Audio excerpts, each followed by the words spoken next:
ደህና ረፈዳችሁ። ደማይንድ ባይነ ጠላፍሪስ ከቅዳሴ መምጣቴ ነው። ሰው ትላንትና ፒኤስጂን ብዬ 300 ሺህ ብር ቁማር አዝዤ ነበረ እና በልተነዋል። ወይኔ ኤምባፔ ግን ምን አይነት ያልታደለ ልጅ ነው። እሱ ሲወጣ ጠብቀው በሉ አይደል ልታደርግ መሆኑም ተሰምቷል። ከላይ በምትመለከቱት መልኩ የክብር ጥሪ ወረቀት ላይ እኔ ጃኒ ገብሩ የፊታችን እሁድ 7/10ኛ ወር 2018 ዓ.ም የህይወቴን አዲስ ምዕራፍ የምጀምርበት ልዩ ቀኔ ነው ይላል። በዚህ አጋጣሚም ከቀኑ 8 ሰዓት ተኩል ጀምሮ በመድኃኔዓለም ሞል በሚገኘው አዳራሽ በተዘጋጀው የቃል ኪዳን ስነ ስርዓት ላይ በመገኘት የደስታዬ ተካፋይ እንድትሆኑልኝ በታላቅ ክብርና ክብሮት እጋብዛለሁ የሚል መጥሪያን ጃኒ ለወዳጆቿ አስተላልፋለች። ጃኒ ቀለበት የምታስረው ከማን ጋር ይመስላችኋል? ከአዶናይ ወይስ ከሌላ ጋር? እና ስለዚህ ይህንንም ስህተት አምኜ ይቀበላሉ። ነገር ግን አባቶቼ እንድትረዱልኝ እነዚህን ስህተቶች የፈጸምኩት በድፍረት አይደለም፣ በእውነት በድፍረት አይደለም። ያው ዓለማዊ ሰው ስለሆንኩ ስራዬም ዓለማዊ ስለሆነ ዓለማዊ ላይ የምሰራበት እውቀትና ጥበብ ተጽዕኖ አድርጎብኝ መንፈሳዊ ስራ ላይ ተቀላቅሎብኝ ነውና ይሄንን መካድ አልፈልግም። ከዚህ በኋላ ለምሰራቸው የቤተክርስቲያን ስራዎች ከባድ ጥንቃቄ ለማድረግ ቃል ገባለሁ። በድጋሚ ይቅርታ ጠይቃለሁ። ሰላም ጋይስ፣ እንዴት ናችሁ? ሁሉ ሰላም ነው? እኔ ያለው ኦኬ። እንኳን ደህና መጣችሁ ወደ ሆፕ ቲዩብ። በዛሬ ቪዲዮዎቹ አነጋጋሪና ወቅታዊ የሆኑ ቪዲዮዎች እየመጥቻለሁ። እሱም አንደኛ ቪዲዮ ምን አለ መሰላችሁ፣ በባለፈው ጨዋታ ላይ አርቲስት ማራናዊት አባተ ብር አስይዛ ነበረ። ይሄን ብር በልተዋለች፣ ቁማር አስይዛ ማለት ነው። ይሄን ነገር ለምን ላድርገው የሚል ነገር ቪዲዮ አለ። ቀጣዩ ነገር ደግሞ ጃኒ ገብሩ የምናውቃት ቲክታከር ምንድነው ይሄ ቀለበት ፕሮግራም ተብሎ ነበረ። እሱም እንግዲህ ወደብ እንደተቀየረ ማሳያችሁ ይሆናል በዛሬ ቪዲዮ። ሶስተኛው ደግሞ ኮሜዲያን እሸቱ መለሰ ከአባቶች ከገዳም አባቶች የደረሰበት ኮምፕሌን ነበረ፣ ቅሬታ ነበረ። እሱ ነገር አይቶ ምን እንዳለና እነሱ ምን ብለው እንደነበረ እሱ መጨረሻ ላይ ምን አይነት ምላሽ እንደሰጠ ማሳያችሁ ይሆናል። በመጨረሻው ደግሞ በጣም ተወዳጅ የነበረው የባህል ጨዋታ በባለ ዘፋኝ ተወዳጅ የነበረው በማህበረሰቡ ተወዳጅነት ያተረፈው አርቲስት ህልፈተ ህይወት በተመለከተ እሱን ማሳያችሁ ይሆናል። ቪዲዮዎችን ከመጀመራችሁ በፊት ግን ሰብስክራይብ ያደረጋችሁ ጀምሩ። ሰብስክራይብ ያደረጋችሁ ሰዎች አመሰግናለሁ። ቀጥታ ወደ ቪዲዮ እንሂድ። ደህና ረፈዳችሁ። ደማይንድ ባይነ ጠላፍሪስ ከቅዳሴ መምጣቴ ነው። ትላንትና ፒኤስጂን ብዬ 300 ሺህ ብር ቁማር አዝዤ ነበረ እና በልተነዋል። ወይኔ ኤምባፔ ግን ምን አይነት ያልታደለ ልጅ ነው። እሱ ሲወጣ ጠብቀው በሉ አይደል። እኔ በጣም ነው ኤምባፔን የምወደውና እሱ ያለበት ክለብ በሙሉ ሁለተኛ ክለቤ ነው። ኤኒዌይ ግን ቁም ነገሩ the pride of London is Chelsea bro. London will always be blue for Arsenal fans.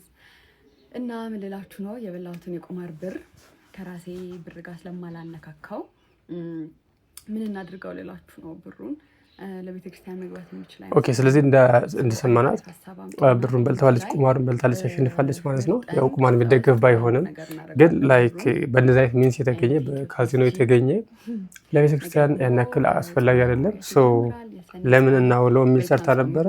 ግን በቀጣይ ላይ እንዳየሁት ቪዲዮ ለሁለት እናቶችና ለአንድ ለዩኒቨርሲቲ ተማሪ በዚህ ሰዓት ሰበር አስደሳች ተሰምቶ ያደረገች ቀጣይ ቪዲዮ ላይ ሰርታለች። እሱን ማጋራች ይሆናል። በቲክቶክ የምናውቃት ጃኒ ገብሩ ቀለበት ልታደርግ መሆኑም ተሰምቷል። ከላይ በምትመለከቱት መልኩ የክብር ጥሪ ወረቀት ላይ እኔ ጃኒ ገብሩ የፊታችን እሁድ 7/10ኛ ወር 2018 ዓ.ም የህይወቴን አዲስ ምዕራፍ የምጀምርበት ልዩ ቀኔ ነው ይላል። በዚህ አጋጣሚም ከቀኑ 8 ሰዓት ተኩል ጀምሮ በመድኃኔዓለም ሞል በሚገኘው አዳራሽ በተዘጋጀው የቃል ኪዳን ስነ ስርዓት ላይ በመገኘት የደስታዬ ተካፋይ እንድትሆኑልኝ በታላቅ ክብርና ክብሮት እጋብዛለሁ የሚል መጥሪያን ጃኒ ለወዳጆቿ አስተላልፋለች። ጃኒ ቀለበት የምታስረው ከማን ጋር ይመስላችኋል? ከአዶናይ ወይስ ከሌላ ጋር? እናንተ ሐሳባችሁን በኮሜንት አስቀምጡልኝ። ለተጨማሪ መረጃ ፎሎ ማድረጋችሁ እንዳዘነጉ።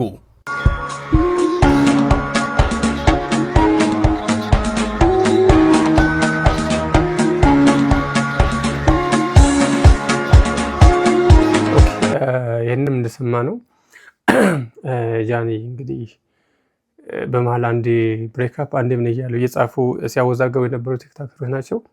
ሆኖም ግን የቀለበት ፕሮግራም እንዳለባት እዚህ ጋር የግብዣ ፔፐሯን አዘጋጅታለች፣ ካርዷን አዘጋጅታለች። ግን መጨረሻ ላይ የሆነው ነገር እንደዚህ ከተባለ በኋላ መጨረሻ ላይ የሆነው ነገር አይ ቲንክ ሌላ ነው መሰል። ስለዚህ እስኪ ቀጣዩ ቪዲዮ እኔ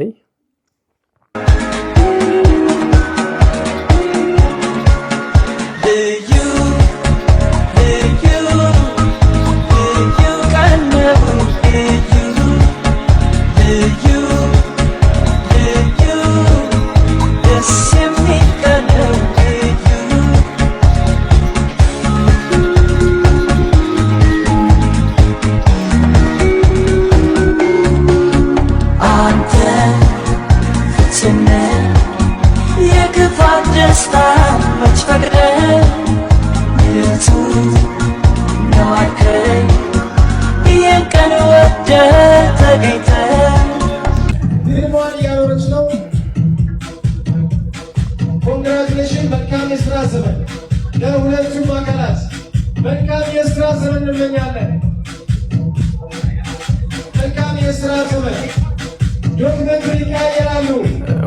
ቪዲዮ እንግዲህ አይነት ፕሮግራም ነው ያለው። ስለዚህ ይሄ ማለት የእንግዲህ ቀለበት ፕሮግራም ቀለበት ሳይሆን የአምባሳደርነት ስልጣን የተሰጣት ብራንድ አምባሳደር የሆነች ነው። በኢትዮጵያ ብራንድ አምባሳደር የሆነች አክቹዋሊ ሁሉ ነገር አሪፍ ፕሮግረስ ነው። ግን ምናልባት ቀለበቱ ላይ ይሄ ማድረጉ እኔ አሪፍ ነው። እሷ እንኳን ደስ ያለሽ።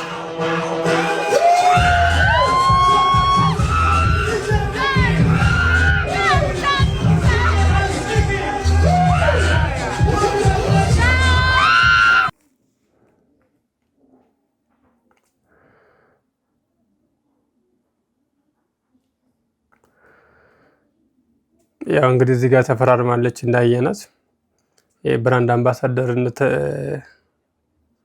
ሆና ተሾማለች።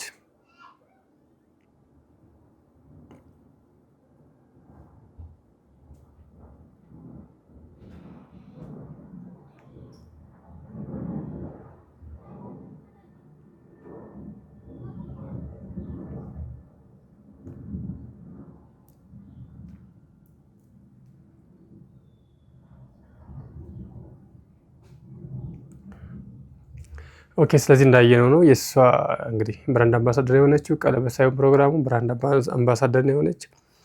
ሁለቱም የእሷ ስኬት ነው፣ አሪፍ ነገር ነው። እንግዲህ ቀጣይ ደግሞ እንግዲህ እስኪ ሌላ ቪዲዮ ላሳያችሁና በእሸቱ መለሰ ላይ የደረሰ ኮምፕሌን ነበረ፣ ወይም ደግሞ ከዋልባ አባቶች የደረሰ ኮምፕሌን ቅሬታ ነበረ። እሱም ያን አይቶ እንግዲህ ምላሽ ሰጥቷል። እሱ የሰጠነው ምላሽ አይተን እንመለስ። እቀበላለሁ።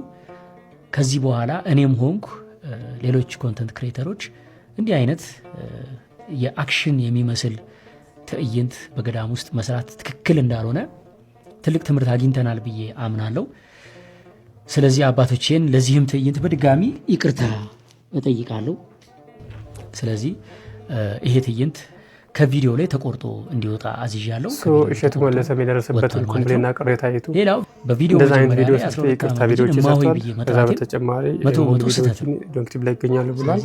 እነሱም ይህን ካዩ በኋላ ግን በጣም እንትን ብሎ ልባቸው ተነክቶ አባቶቼ እንድትረዱልኝ እነዚህ ስህተቶች የፈጸምኩት በድፍረት አይደለም። ቢሮ መጣው በእውነት ቢሮ በድፍረት አይደለም። ያው ዓለማዊ ሰው ስለሆንኩ ስራዬም ዓለማዊ ስለሆነ ዓለማዊ ላይ የምሰራበት እውቀትና ጥበብ ተጽዕኖ አድርጎብኝ መንፈሳዊ ስራ ላይ ደስ የሚል ነገር ነው። ምናልባት አንዳንድ እንግዲህ ዓለማዊ ላይ የምንሰራ ሰዎች ወደ መንፈሳዊ ላይ ከዚህ በኋላ ለመሰራቸው ከዓለማዊ ጋር ያለ ትሬንድ አብሮ እየተገሰለ ለዛ ጥንቃቄ የሚፈልግ ነገር ነው ነገር እሱም እንደዛ የሚል ምላሽ ነው የሰጠ።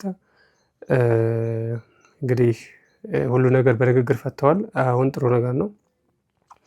የመጨረሻው ቪዲዮ ደግሞ እንግዲህ በጣም ተወዳጅነት ያተረፈው በባህላዊ ጨዋታ የሚታወቀው ሰማኝ በለው እንግዲህ እልፈተ ሕይወት እንደ የተሰማ ይገኛል። እስቲ ቪዲዮዎቹ ልጋብዛችሁና እጅግ አስደንጋጭ የሆነ ሰበር መረጃ ተሰምቷል። ድምፃዊው በዛሬው ዕለት ከዚህ ዓለም በሞት መለየቱን እየተነገረ የሚገኘው ድምፃዊ ሰማኝ በለውም እንግዲህ ባደረበት ህመም በሕክምና ሲረዳ ቆይቶ በዛሬው ዕለት ከዚህ ዓለም በሞት መለየቱን ፋና እየዘገበ የሚገኘው ድምፃዊ ሰማኝ በለውም በባህላዊ እንዲሁም ደግሞ ሌሎች ይዘቶች ባላቸው ሙዚቃዎች እንግዲህ ቪዲዮ እንዳያችሁት ነው። ሰማኝ በለው እንግዲህ በሕክምና ሲረዳ ቆይቶ ከዚህ ዓለም በሞት ተለይቷል። ተወዳጅነት ያተረፈው አርቲስት እንግዲህ እንዳረፈ እየተነገረ ነው። እንግዲህ ለእሱም ነፍሱ በሰላም ተረፍ፣ ለቤተሰቦችና ለአድናቆቹም መጽናናትን እንመኛለሁ እላለሁ። ቀጣይ በሌላ ቪዲዮ እስከምንገናኝ ሰላም ቆዩ። ተጨማሪ አዳዲስ መረጃዎችን የማገኝ ከሆነ አጋራችኋለሁ። ፕላስ ምልክቷን መጫናችሁን አትርሱ። መልካም ቀን ይሆንላችሁ።